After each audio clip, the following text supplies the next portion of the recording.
primeira mudança foi quando a gente sai do sem UX para com UX. Na Esfera a gente teve 3 momentos, de UX. Pensando em growth como área,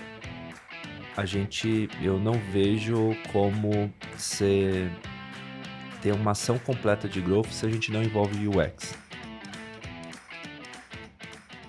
Olá pessoal, tudo bem? Eu sou o Gilmar Gumiar, CEO e fundador da Tuya, e nós estamos no Tuya Design Talks, um podcast que vai falar sobre a relação entre UX e design e as áreas de negócio. Hoje nosso convidado é o Rafael Costa, ele é Head de Produtos da Esfera, que é o programa de fidelidade do Santander. Seja muito bem-vindo, Rafael, muito obrigado pela presença e por ter aceito o convite. Eu que agradeço, Gilmar, vai ser um prazer falar com você e sua audiência. Muito obrigado. Começando, você pode falar um pouco sobre você, se apresentar para os ouvintes? Bem, meu nome é Rafael Camargo Costa, brasileiro, casado, pai de uma pequena de 4 anos, a Isabela, e minha formação acadêmica é administração de empresas, né, cursei na FEA USP Ribeirão. Antes disso, até cursei um pouquinho de economia, mas posso contar um pouco disso depois.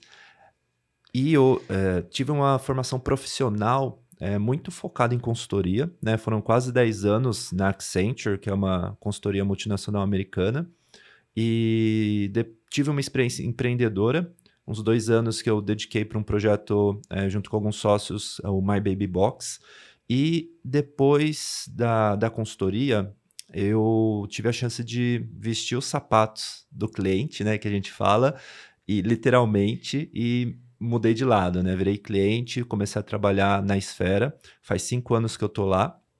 E nesses 5 anos eu tive diferentes chapéus e comecei como CRM, fui para CX, fui para prevenção a fraudes e produtos, e agora estou só com um chapéu de produto, meu foco principal. Muito bom, uma carreira bem interessante aí.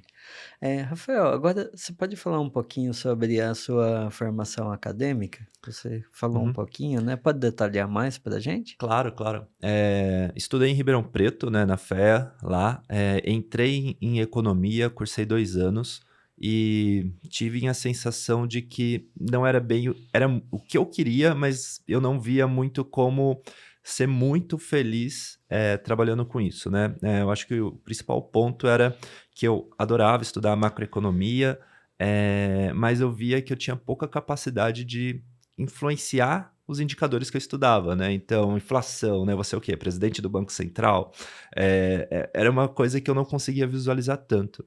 Então eu tive a chance, mudei para administração e lá, eh, aprofundei bastante, né, gostei muito do que eu estudei, gostava muito principalmente de finanças e marketing, é uma combinação um pouco diferente, mas, eu gosto muito dos números, mas eu gosto muito também desse alcançar o cliente, né, de falar para ele, de convencê-lo de que faz sentido comprar com a gente, né, como empresa.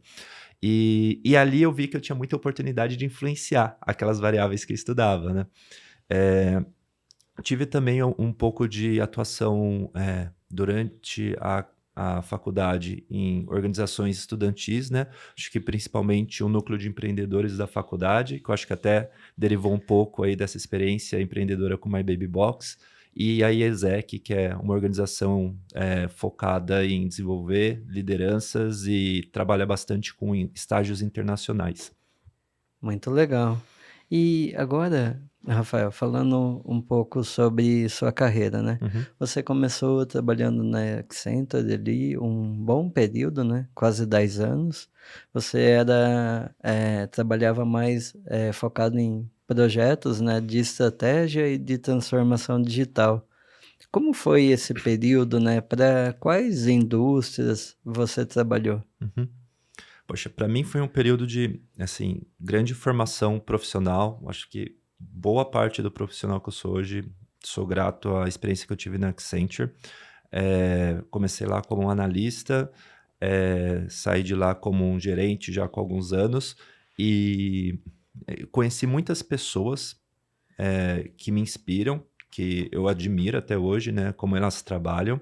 E os desafios de cada projeto, por serem muito diferentes, acabavam sendo um aprendizado por si só, né? Só de estar num projeto, você já tinha que aprender do zero até um nível de que você está quase que ensinando o cliente a respeito daquilo que você está fazendo, né?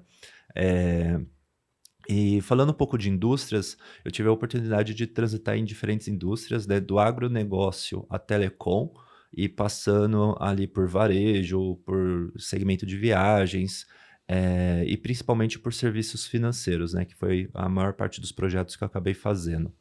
E para tangibilizar um pouco, né, o que que é isso, a transformação digital, o que que é esse negócio de estratégia, acho que, assim, tem mais de 30 projetos, né, que eu acabei fazendo nesse período, mas resumindo um pouquinho, acho que tinha, por exemplo, transformação digital muito sobre a criação de novas plataformas, seja para o cliente, seja para o próprio funcionário. Por exemplo, uma plataforma de CRM, uma oferta de melhor produto para o cliente. Essa transformação ela passava desde a conceituação do que vai ser, né, esse produto, e muitas vezes pela operacionalização da construção, em algumas vezes até o piloto pós-lançamento, né, para a gente ter a oportunidade de fazer alguns ajustes finos aí para capturar mais valor, né, entregar mais valor para o usuário. Esse era um tipo de projeto. Também trabalhei com projeto de lançamento de novos negócios e também com projetos de revisão ou de algum ajuste de estratégia da empresa, né? Por exemplo, a gente, junto com uma equipe, óbvio, né?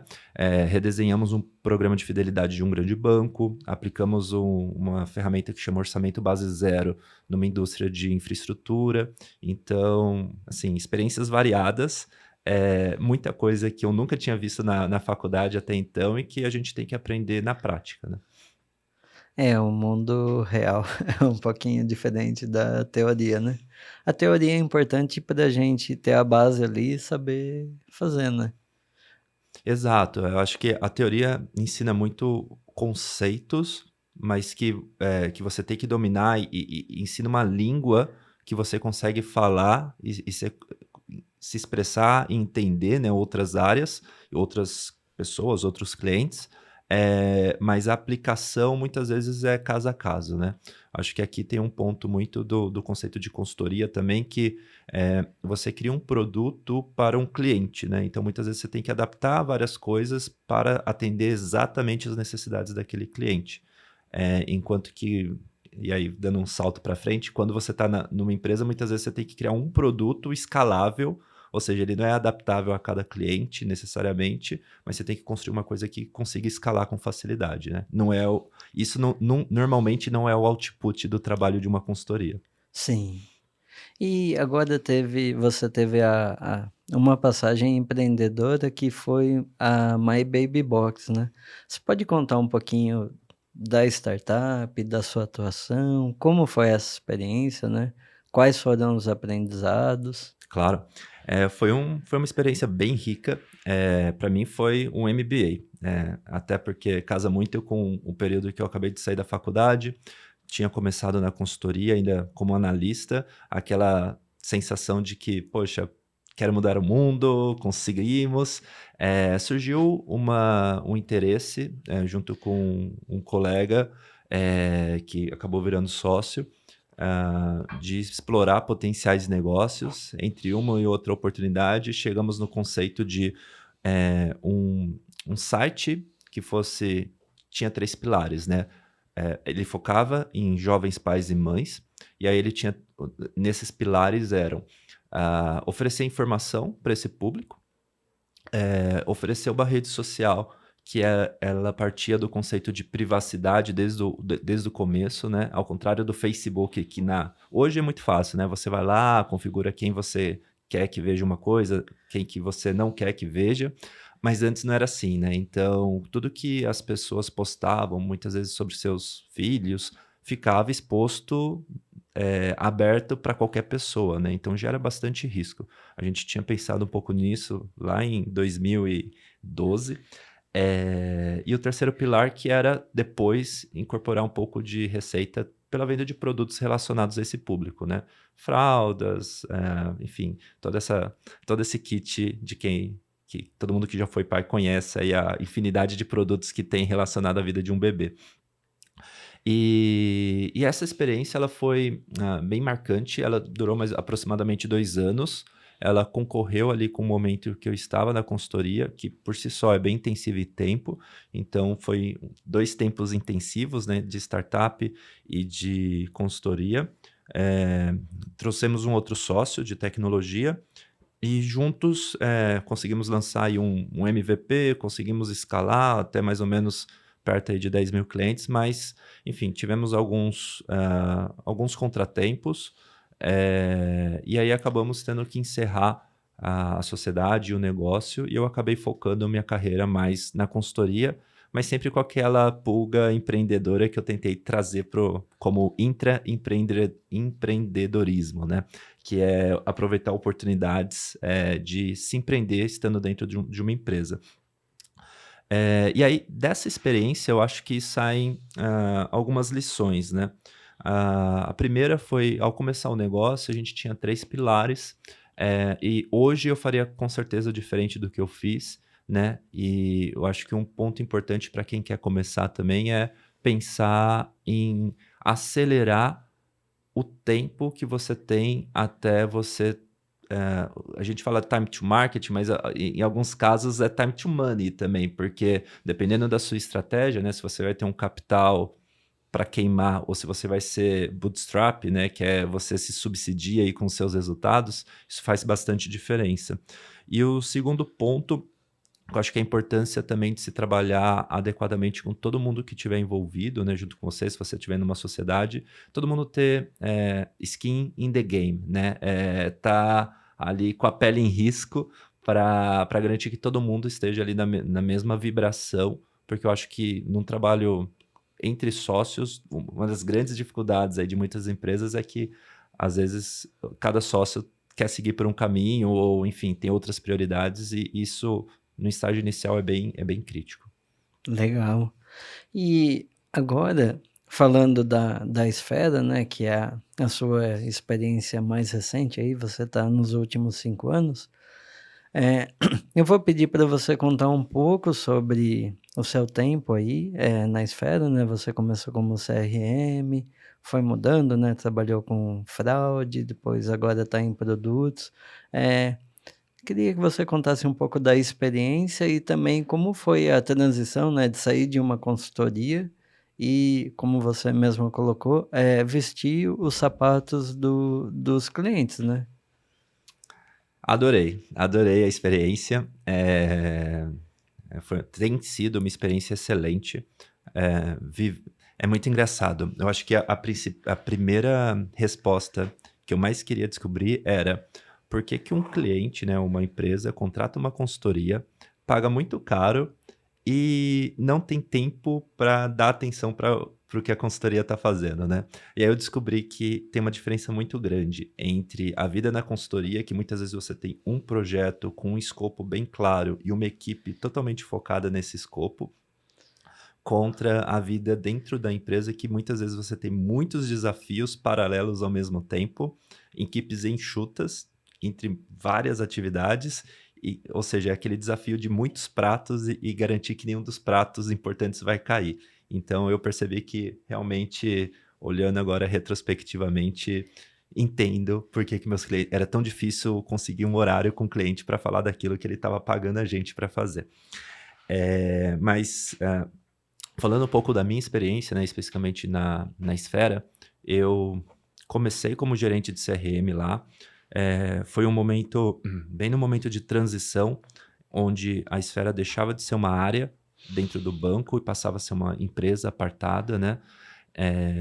E aí ela tinha que cortar vários vínculos e dependências que ela tinha de funções do banco. Um desses vínculos estava sobre minha responsabilidade, que era começar um programa onde a gente poderia alcançar o cliente, né, por meio dos nossos canais diretos de comunicação, e-mail, SMS, principalmente, fazer comunicação direta, né, em escala. Então, a Esfera começou com um um novo site, um novo provedor de e-mail, não tinha histórico, tinha uma base de clientes de dezenas de milhões de clientes. Como que eu consigo fazer uma comunicação de uma forma sustentável, né? Eu acho que para quem conhece um pouco do assunto sabe que há um risco de você queimar o IP, ficar numa blacklist aí dos provedores. Então, você tem que fazer todo um processo planejado para que isso aconteça.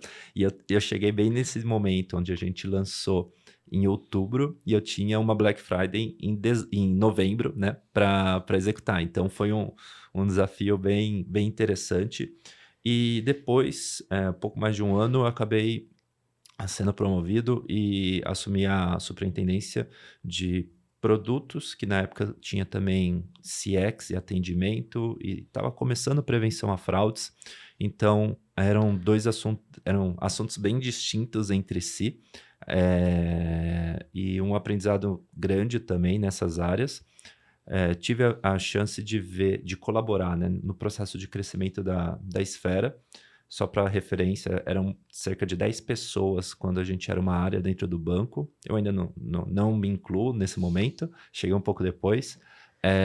E hoje a gente é um pouco mais de 100. É um crescimento grande em 5 anos, mas somos ainda uma empresa bem enxuta, né? E aí eu tive a chance dentro da área de CX, não participei desse processo de corte, né, dos vínculos com o banco, mas eu acelerei o processo de dar robustez para essa área, né, melhorando aí o processo de atendimento do cliente, as tratativas que a gente tinha, e a experiência até mesmo do próprio atendente, né, para ter informação suficiente para dar um bom atendimento para o nosso cliente quando ele entra em contato com a gente por telefone.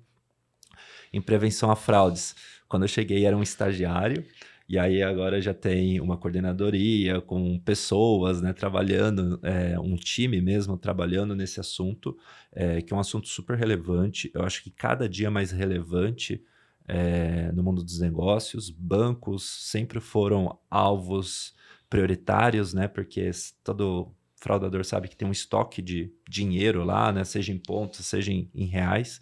Então esse foi um assunto aí que eu acabei me dedicando bastante no ano e meio, há um ano e meio mais ou menos. E aí, mais recentemente, né, na virada desse ano, eu acabei ficando só com produtos que eu já olhava, né, desde o começo, mas agora com foco mais total. Isso libertou bastante porque eu pude focar em tentar resolver algumas dores para que a gente, no nosso processo, conseguisse escalar a nossa capacidade de entrega, mesmo que a gente não consiga escalar significativamente a quantidade de pessoas, né? Acho que é muito fácil quando você pensa em crescimento, pensar em, beleza, é só colocar mais pessoas. Só que, infelizmente ou felizmente, né, a gente não tem hoje, a gente tem o banco, né, como um acionista prioritário, então toda essa definição de número de pessoas e tudo mais passa por N aprovações, né? Então não é simplesmente, vamos contratar mais uma squad, vamos contratar mais 10 POs e escalar. A gente tem que tomar processos bem racionais, porque esse movimento de crescimento de 10 para 100 foi bem excepcional, assim. A gente sabe que ele não se repete e que a gente precisa também tirar bastante valor desse processo de crescimento. E aí esse é o meu chapéu principal, né? Hoje, como produtos, eu tenho esse desafio de fazer os nossos negócios que já existem crescerem e buscar criar novos negócios, né? Eu tenho tanto o chapéu do 0 ao 1, né? Que é tirar do papel as coisas, quanto o chapéu de pegar esse negócio que está no 1 e chegar no N, né? No 10, no 100, no 1000, que é o desafio de fazê-los crescer aí, penetrar mais dentro da nossa base de clientes. Muito legal. Desafios interessantes e grandes. Rafael, agora falando um pouco da sua relação com UX e design, né? Como era a sua relação com as áreas de UX e design na consultoria, né? Como você lidava ali no dia a dia dos projetos e como a área te apoiava, te ajudava? Legal. Eu acho que dá para dividir essa história longa de 10 anos em dois momentos, né? Em duas grandes mudanças, na verdade. Eu acho que a primeira mudança foi quando a gente sai do sem UX para com UX. E parece muito estranho falar disso hoje, né? Mas nos meus primeiros projetos dentro da Accenture, tivemos momentos ali que a gente precisava construir telas para um atendente, por exemplo, e não tinha o UX, tinha o consultor que estava lá e tinha um desenho de tela e as telas saíam, né? E aí eu acho que uma parte dessa mudança aconteceu quando a Accenture, e aí globalmente, né, começou a apostar mais nesse negócio de também ser uma agência, né, digital, a compra da Fiord, de várias outras agências aí especializadas, mas ainda assim tinha o desafio da mudança, né? Mas por que que eu preciso de UX? Até então as telas saíam, era o consultor que fazia, né, um analista, e aí com o tempo o valor de UX foi se provando, né? Só que, e assim, claramente, hoje todo mundo na Accenture, posso falar isso, tem noção do valor de UX e coloca isso como um diferencial, inclusive, da consultoria, versus talvez outras consultorias que são mais puramente consultorias que vão desenhar um plano, né? Que não colocam, tiram do papel esse plano. E a partir desse momento surgiu um segundo desafio, né? Beleza, UX traz valor, mas como que eu posso tirar mais valor dessas pessoas de UX que estão entrando aqui num projeto, né? E aí eu acho que isso passa, e eu não sei exatamente como está, né, no momento, eu acho que era um dos desafios que estavam em atuação quando eu saí, que é como que a gente coloca UX dentro de um projeto de escopo fechado, que tem um entregável já claro, né, uma solução já definida. Você não trabalha com base no problema, né, você trabalha com base numa solução já muitas vezes pré-definida, e aí a gente acaba subaproveitando um pouco o potencial de UX, na descoberta do produto, né, nas iterações possíveis, porque o UX ele entra para um projeto e não necessariamente ele carrega uma experiência daquela indústria ou, enfim, do cliente, né? Cada cliente dentro de uma indústria tem um, um background específico, e aí muito desse tempo que acaba sendo reservado para a descoberta do produto acaba sendo mais um onboarding, né, do UX para dentro do cliente. Imagino que nesses 5 anos, muito disso já deve ter evoluído, tá? Mas era um dos desafios que a gente enfrentava de como a gente consegue tirar mais valor do UX, para gerar valor para o cliente, né? No final do dia. Mas enfim, minhas últimas experiências com UX foram muito boas. Dava para ver claramente assim, o valor de ter pessoas que conseguem tangibilizar diferentes funcionalidades, diferentes pontos que cada pessoa tem talvez o domínio de uma parte, eles colocam num todo e muitas vezes mostram, poxa, esse todo não está funcionando, traz um valor falando, daria para funcionar melhor assim. E esse entregável visual, assim, encantava todo cliente, né? Tem essa questão, né? Tem muito. Quando a gente pensa no valor de UX, e é muito legal o que você falou, tem o primeiro ponto que eu acredito que é mais o visual, né? Que é Uhum. o que encanta e vê todo mundo, mas UX também, mesmo que ele fique focado só nas telas, eu vejo que ele entrega o valor, tangibilizando um briefing, porque um briefing, assim, cada pessoa pode ler de um jeito. Uhum. Quando você, assim, faz a arquitetura de informação de uma tela, de um sistema, você tangibiliza aquilo e dá a primeira discussão, né, Uhum. então entrega um pouco mais de valor. E realmente eu vejo, assim, que a maior questão é como envolver UX desde o começo para que ele não chega e só tem que fazer as telas, né. Exatamente. Porque, assim, ele pode sim só fazer as telas, mas ele pode entregar muito mais valor começando ali no começo e entendendo se são aquelas telas mesmo ou se são outra coisa, né. Exato, as telas é o topo do iceberg, né, o que todo mundo vê, mas tem toda uma base lá por baixo que pode gerar muito valor, se a gente conseguir aproveitar bem, né. Sim. E agora, Rafael, falando um pouquinho sobre a experiência, com a startup, né, a My Baby Box. Como como o UX ajudou vocês? Como vocês usaram um pouco de UX? A gente tá falando de um tempinho ali, 2012 e tudo mais, e o UX estava ali começando a ser falado e tudo mais, startup estava no começo. Como foi essa relação, assim? Como vocês utilizaram um pouco de os conceitos, ou mesmo UX, para startup? É muito engraçado porque esse momento reflete muito essa fase um, né, que eu comentei do mundo Accenture. Poxa, um consultor desenha as telas, por que que precisa do UX, né? E eu acho que isso refletiu um pouco também como a gente trabalhou lá. Acho que poderia ter sido muito melhor trabalhado. Eu acho que dificilmente a gente conseguiria investir mais em UX naquele momento, dado restrições financeiras. Então, mas a gente sabia que a gente precisava. Até porque o time eram duas pessoas mais focadas em negócio e uma pessoa de tecnologia.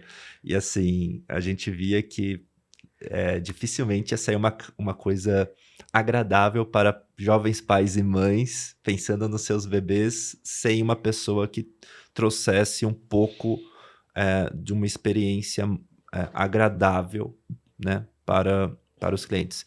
Esse era o nosso pensamento da época. A gente acabou trazendo uma pessoa para ajudar com a gente, né, que era... E aí restrições financeiras e talvez a falta do completo entendimento do que era o UX, né? A gente trouxe uma estagiária para trabalhar com a gente, mas foi bem importante, ajudou a tangibilizar a nossa proposta e a entregar uma coisa que com certeza, um produto que com certeza a gente não teria chegado nesse nível, mas hoje eu falo, nossa, era muito pouco, né, e é uma pessoa que ainda estava em formação, né, então, estava começando a aprender suas técnicas e coisas assim, que talvez o que a gente precisava era muito mais o suporte de pessoa, uma ou mais pessoas que já dominassem e nos ajudassem a explorar um pouco o problema que a gente queria resolver naquele momento, né, como startup. Enfim, mais um dos aprendizados aqui que eu posso colocar na minha lista de coisas que eu aprendi com a startup. Muito legal. Agora, falando da sua fase na Esfera, eu queria falar um pouquinho sobre cada fase que você passou, desde o começo. Como você entrou como CRM, tinha o desafio da Black Friday e tudo mais, aí vocês eram uma equipe menor, que vocês cresceram bem.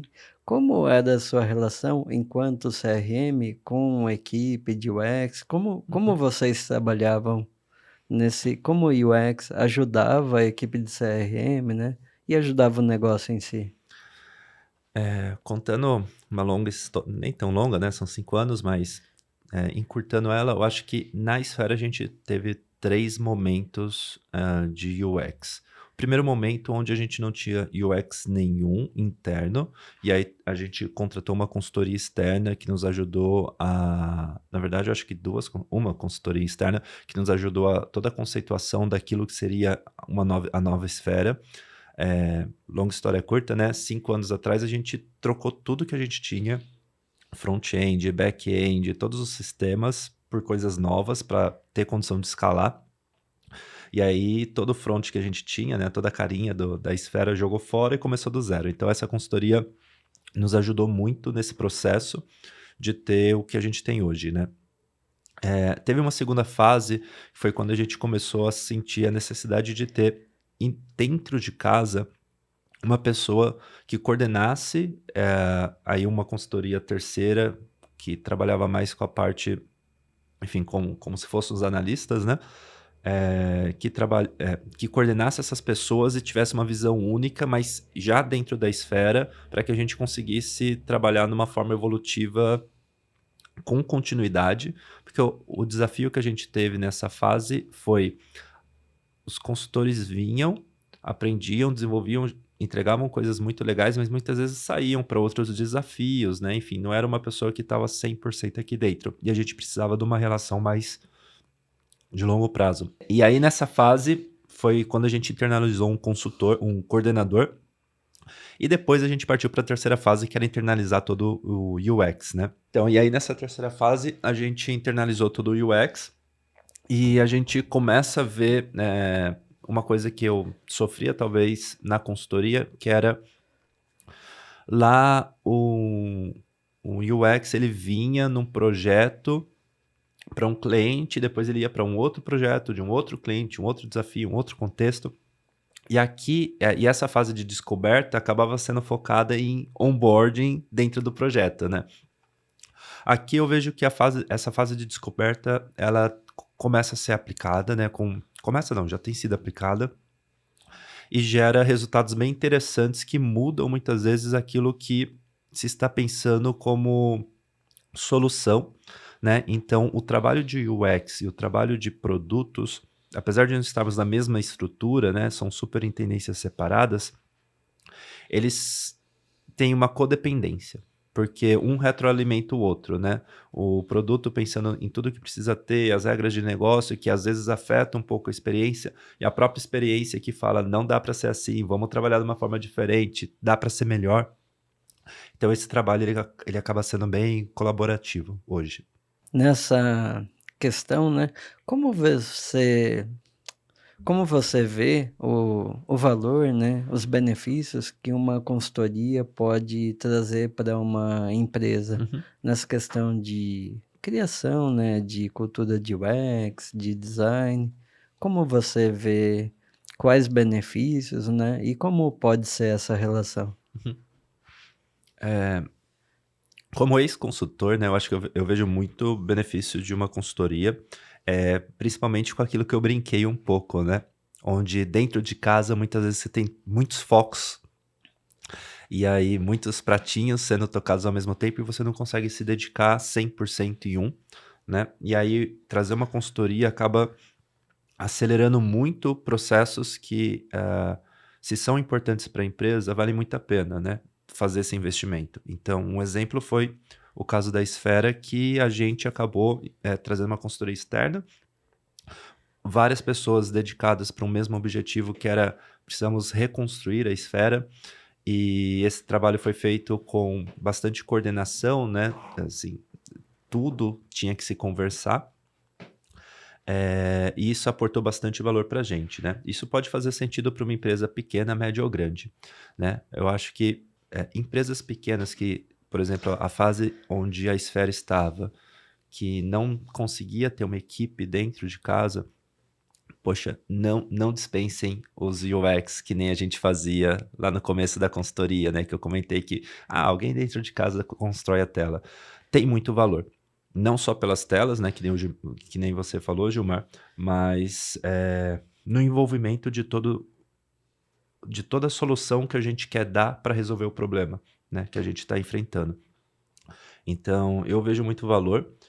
Eu vejo que existem formas diferentes, né, de utilizar a consultoria, e aí eu acho que cabe muito da clareza do seu problema na hora de conversar com a consultoria, né? E algumas vezes você vai ver que talvez a solução de prateleira da consultoria não atende, mas ela tem tanto interesse de te atender que vai fazer uma coisa que funcione tanto para você, empresa, quanto para a consultoria.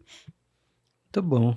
Então, uma dica aí para as empresas que estão começando em UX ou não tiveram experiências tão boas, uma consultoria pode ajudar vocês aí a acelerarem muito, né, essa área e trazer essa área para o negócio e ajudar o negócio a crescer, né? Agora, Rafael, na esfera você mesmo falou que trabalha muito junto com a área de UX, né, você tem uma relação muito mais próxima. Como você, vê que a área de UX pode ajudar, a área de produtos, né, a atingir os objetivos da empresa, né? Você falou de alavancar produtos, de criar novos produtos. Como você vê que a área de UX pode ajudar você nessas questões? Eu vejo o UX como uma área, parceira, se não sócia, da área de produtos, quando a gente pensa na construção de uma solução para o cliente, né, que nem eu comentei, o trabalho de um retroalimenta o trabalho de outro, né. Quando a gente pensa, além disso, né, eu acho que tem também um ponto onde ou melhor, para chegar até isso, tem um ponto onde a gente não sabe exatamente aquilo que vai dar certo, né. Acho que durante o processo de descoberta, a gente tem várias premissas que a gente tenta fazer algumas iterações e chegar numa melhor solução para ir para o ar, né. E nesse processo de iteração tem muitos feedbacks que são muitas vezes qualitativos mais do que quantitativos, né.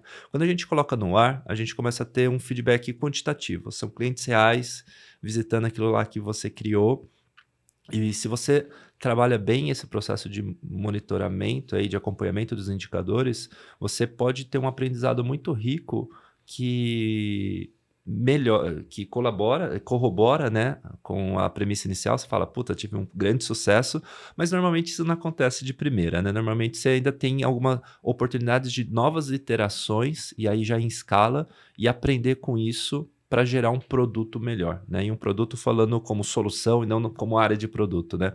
Nesse papel, eu vejo que o UX ele pode, colaborar bastante, porque boa parte das premissas de criação de uma jornada estão na cabeça de UX, não estão na cabeça, talvez, de produtos ou de quem quer que esteja monitorando os indicadores de performance ali daquela solução.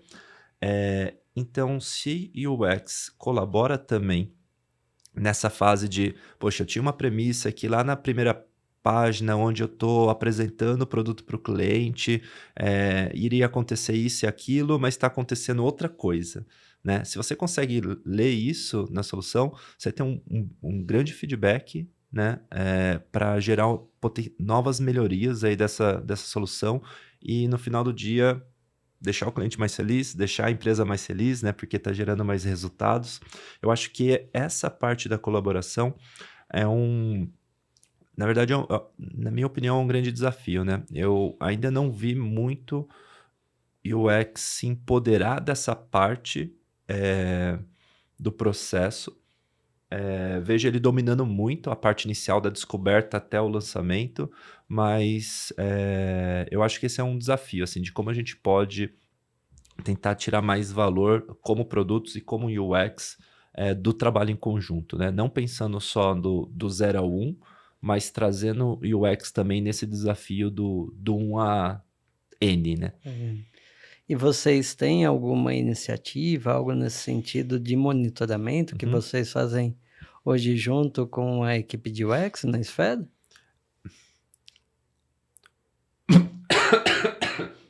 Desculpa. Tudo bem.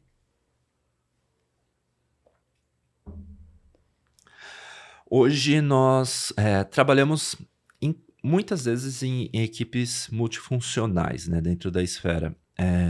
Seja no processo de, eh, refinamento ali funcional, né, do que a gente está se propondo a fazer como solução, e o UX está lá dentro, né, aquele trabalho que eu comentei, seja no processo de tentar crescer os resultados de negócio. A gente tem algumas frentes também multifuncionais focadas em campanhas, né, junto com o cliente, ou uma área de growth, né, que a gente criou dentro da esfera, e entendo que o UX é um ponto importante que permite, a gente fazer testes que contemplem também a jornada do cliente, né, potenciais iterações ali para a gente aprender, testar algumas coisas que podem ser ideias, melhorias pequenas ou ideias bem fora da caixa. Isso daí não vai sair do papel se a gente não colocar UX. Hoje na esfera eu acho que não estamos nessa fase ainda, mas é uma fase que a gente envisiona, assim, né, a gente almeja, chegar ali. Tivemos algumas mudanças, né, em 5 anos, que nem eu já falei, eu tive várias responsabilidades distintas, várias estruturas de UX distintas, mas eu acho que a gente está numa maturidade que permite dar esse próximo passo, né. É um desafio aí que eu particularmente vou assumir também, apesar de não estar com o chapéu de UX, mas tenho esse chapéu do crescimento, né, dentro da esfera, de tentar colocar em prática um modelo que funcione. Legal. E aí, Rafael, você falou da criação da área de growth, né, e na Esfera. Growth também é um tema que você estuda e até debate, né? Você participou de alguns painéis recentemente, né? Como você vê a relação de growth e UX para atingir os objetivos de negócio, né? Como você que vê que pode ser uma relação ganha-ganha, como UX pode ajudar growth nas estratégias, né? Uhum. Acho que é um pouco disso que eu comentei, né, eu acho que pensando em growth como área, eu não vejo como ser ter uma ação completa de growth se a gente não envolve UX, né, principalmente nem que seja para desenhar as mudanças de uma jornada, mas principalmente se você traz isso o time para discussão, a própria interação que pode gerar experimentos qualis antes de você partir para um teste quant, né, de uma mudança de uma jornada e com um objetivo de crescimento, eh, assim, não vejo como ter growth completo sem UX, né, ponto. E aí eu acho que tem uma outra perspectiva, que eu meio que falei um pouco aqui, mas eu acho que colocando numa visão mais clara, eh, o mindset de growth dentro de UX, né, que é um pouco talvez daquilo que eu comentei sobre, UX estar também preocupado com aquilo que ele acabou de propor, né, como uma solução de uma jornada, como uma experiência, né, que foi desenhada ali, e acompanhar se aquelas premissas que ele colocou inicialmente, que muitas vezes até conseguiu testar qualitativamente, elas se comprovam no lado quant, né, que é quando o cliente está de fato, usando a solução ali, sem suporte nenhum, sem nenhuma observação, se está dando certo, né. E esse mindset, eu acho que esse é a pessoa, o profissional de UX que se diferenciar nesse mindset, eu acho que ele vai ter muito sucesso, no futuro, assim, na carreira dele, porque, o desafio de todo negócio hoje é muito menos tirar do papel as coisas, mas garantir que as coisas tenham adesão, né, que as suas soluções tenham adesão, que o cliente compre, que o cliente goste, né. Quantas empresas hoje que, o grande diferencial delas é a experiência, né. Eu acho que a experiência dificilmente você acerta de primeira. Você tem que testar, você tem que aprender e você tem que fazer uso desse aprendizado, devolver esse aprendizado numa solução melhor para o cliente. E para mim, esse mindset de growth em UX é isso. Muito bom. Então fica a dica aí para os profissionais de UX e design que estão, nos assistindo e ouvindo. Estudem mais, sobre foquem mais, né, em pesquisa. Se vocês focarem, com certeza vão poder ajudar muito mais a empresa que vocês estão trabalhando, né, e o negócio e podem seguir na carreira. E esse é um debate muito interessante, porque tem muita gente que tem uma parte de designers que foca que designer tem que trabalhar mais em entrega de visual, de tela, e tem uma outra parte que fala mais que tem que estar relacionado ao negócio, só que o pessoal de negócio não dá abertura para UX, fica um pouco aquela coisa, né. Na Tuia e eu, Gilmar, também acredito que UX tem que estar totalmente relacionado ao negócio, tipo, o que a gente desenhar, né, vai ser uma tela, vai ser um aplicativo, vai ser um fluxo de WhatsApp, tem que atender um objetivo de negócio, né. Porque no final do dia, a interface ali que a gente está entregando é um meio para atender o cliente que ele quer fazer uma tarefa. Então, quando a gente pensa nisso, né. E aí uma curiosidade, Rafael, eh, a Esfera é um programa de fidelidade. Uhum. Programa de fidelidade, para o brasileiro, eu acredito que não é algo tão simples, porque a gente não tem um raciocínio lógico, a gente, não é incentivado a aprender matemática e tudo mais. E programa de fidelidade também tem uma mecânica própria que você tem que entender, né. Como é o desafio, né, de ensinar o seu usuário a usar e usar bastante seu programa, que depois ele queira usar mais. Como é esse desafio, né, de ensinar o seu produto e como o UX contribui para esse desafio? Legal. É um grande desafio, talvez é o maior desafio que a gente tem, né, pensando numa base de dezenas de milhões de potenciais clientes que são clientes Santander, mas nem todos estão usando a esfera, e mesmo os que estão, talvez estão usando só uma fração daquilo que eles poderiam usar. Eu acho que esse é o maior desafio de negócio que a gente tem hoje. E que infelizmente eu não tenho uma resposta para compartilhar. Mas eu acredito muito que a resposta ela vai ser encontrada por meio desse processo, que é o processo de tentar coisas, e monitorá-las e aprender com o resultado, né, e fazer isso de uma forma contínua. Esse é o mindset de growth no final do dia, que a gente comentou um pouco dele na aplicação para UX, mas negócio tem que estar com essa perspectiva, tecnologia tem que estar com essa perspectiva, CRM, atendimento ao cliente. Então, e o trabalho multidisciplinar, né? Ou seja, vários especialistas com esse mindset, trabalhando com um objetivo claro, eu entendo que a gente chega lá, né? E é um pouco daquilo que você falou, né? Essa dificuldade, talvez, de em algumas empresas você colocar o UX com o negócio ou com tecnologia juntos, porque cada um está defendendo a sua parte, né? Não, até aqui sou eu, você não fala disso, tal. Eu acho que isso não pode existir se você realmente quer extrair o máximo de valor das pessoas, né, dos talentos que estão dentro de uma organização, e se você realmente quer resolver um problema. Então, se você tem como meta resolver um problema, e no nosso caso, por exemplo, é como que eu aumento a penetração de uso, né, da esfera ou do programa de fidelidade nesses meus clientes ou clientes potenciais,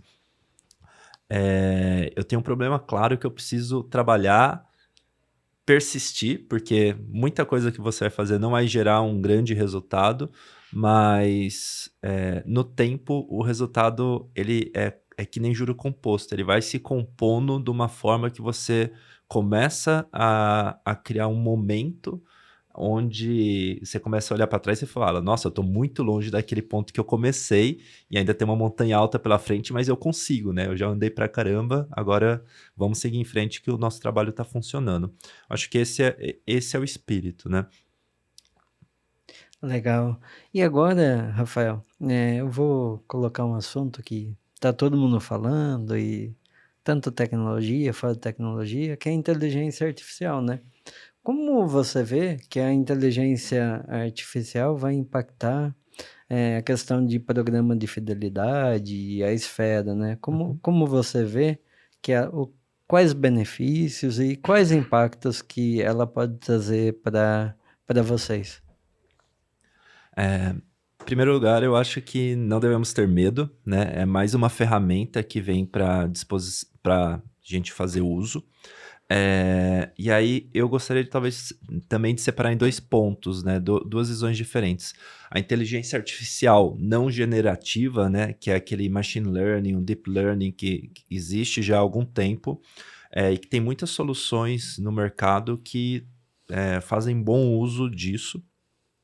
Por exemplo, na Esfera, a gente trabalha muito isso para criação de clusters dos clientes com base naquilo que ele consome no cartão de crédito ou na própria Esfera, para fazer ofertas mais direcionadas, né? Então, se eu entendo que o Rafael, enfim, é pai da Isabela, né? É pai, compra coisas de criança, poxa, eu vou colocar ele nesse cluster de criança. Quando eu tiver ofertas de criança, eu vou mandar para ele, porque eu sei que ele tem potencial maior de consumir do que a média, né, dos clientes.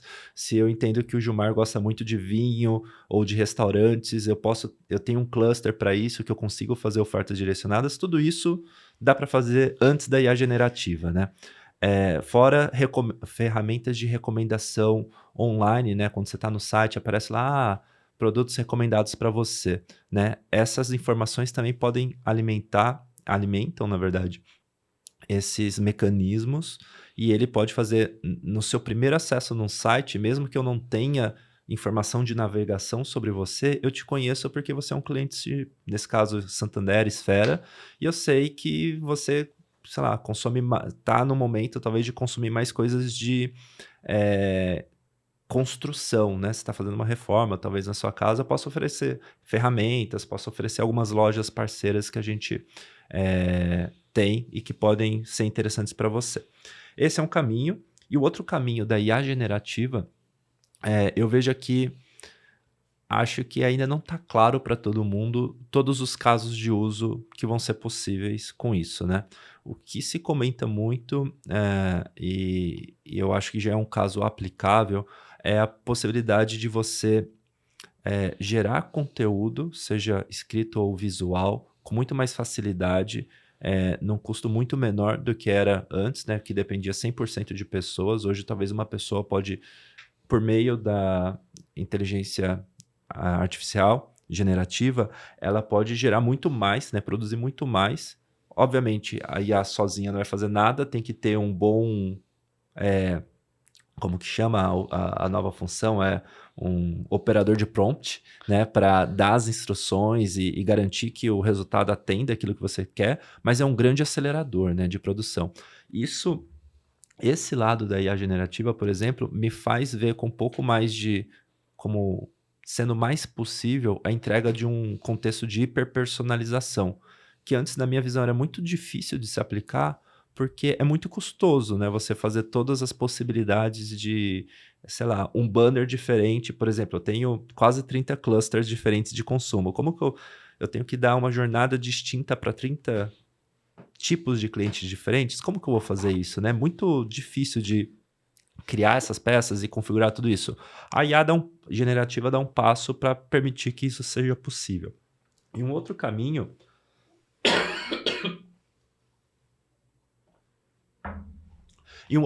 que eu acho que é possível é também uma iteração mais humanizada. E é estranho, né? Pensar que uma ferramenta digital, ela vai permitir mais humanidade numa relação. Mas quando você pensa que uma parte muito chata, né, num atendimento ao cliente, num pós-venda, é aquele tempo, tenho que ligar numa hora, ficar lá esperando, ou, tem um robozinho lá que eu tenho que ficar digitando um, 2, 3, 4, né, dependendo do assunto que eu quero falar. Eh, uma IA generativa, ela pode dar um atendimento online para um cliente, resolver suas dúvidas de uma forma mais de conversa, em vez de ficar selecionando opções com respostas pré-programadas, enquanto talvez você não tenha um atendimento humano disponível para falar com ele, né. Então, esse lado da criação de conteúdo, esse lado da humanização, das conversas nos canais, né, numa forma online, eu acho que esses são 2 casos de uso que estão bem presentes e que já estão sendo bem aplicados aí no mercado. Muito legal. E, Rafael, agora a gente está caminhando para o final, né? Quais conselhos você daria para uma pessoa em início de carreira ou transição de carreira, né, que queira atuar na área de produtos? Uau! Eu eu acho que eu vou ficar com 4 pontos, né. O primeiro é vontade de aprender. E isso vale não só para esse cenário que você colocou, mas eu acho que vale para todo profissional daqui para frente, porque o mundo está muito acelerado. 2 anos atrás não existia nada de inteligência artificial generativa, hoje só se fala disso, e parece que veio para ficar, né. É uma daquelas coisas que, ao contrário do metaverso, que acelerou e desacelerou, isso daqui parece que veio para ficar. Já tem muita coisa sendo usada no dia a dia, e se você, como profissional, não entender, você tá fora. Mas não só a vontade de aprender isso, né, nessas carreiras específicas que você comentou, acho que tem muita vontade de aprender sobre o negócio, sobre as pessoas que compõem o negócio, né, os clientes, e sobre técnicas, né. Eu acho que a gente tem parece que o processo de criação de produto é o mesmo desde 20 anos atrás? Não, não é. Muita coisa mudou, muitas técnicas foram testadas e aprimoradas e, esteja atento a isso, né. O segundo ponto é o espírito de dono que eu comentei, seja como UX, como produtos, enfim, em qualquer função dentro de um time focado em growth, é importante você se sentir dono daquilo, né. Por mais que você não tenha skin in the game, né, não é um caso de uma startup que você é sócio, dono lá do negócio, mas sinta-se dono do problema, né. Se você não sofre com o problema, então talvez não valha a pena resolvê-lo. Então, eu acho que esse é um ponto importante, se empodere. E por falar de problema, eu acho que um ponto importante nessas cadeiras é muito comum você ser direcionado para fazer algo, né, tipo: "Ah, eu preciso de uma funcionalidade de recomendação de coloca aqui o pagamento por Pix, né, no nosso e-commerce". Isso é uma solução, mas você entendeu qual que é o problema? Essa é a melhor solução para esse problema. Então, sempre que a gente pensa no problema que a gente está resolvendo, a solução vem depois, né. Então, se você está só focado na solução e não entendeu o problema, aqui tem um espaço para a gente avançar e você vai ser muito melhor profissional se você dominar sempre qual é o problema que você está resolvendo. Eh, e um ponto importante, nessas 2 carreiras, é não ser amigo dos fatos, né, não ser uma pessoa que depende de opiniões ou de premissas, né. Tanto em growth quanto em produtos, eu acho que os fatos são rei, e se você não tem os fatos, vá atrás de quem talvez tenha os fatos, sejam os especialistas de alguma função, por exemplo, finanças, para entender como funciona o processo de conciliação de um e-commerce, seja com pesquisas, com pequenos testes que acelerem você a ter esses fatos em mão, né. Não deixe para buscar os fatos apenas depois que você lança um produto ou que você, enfim, executa um teste. Muito bom.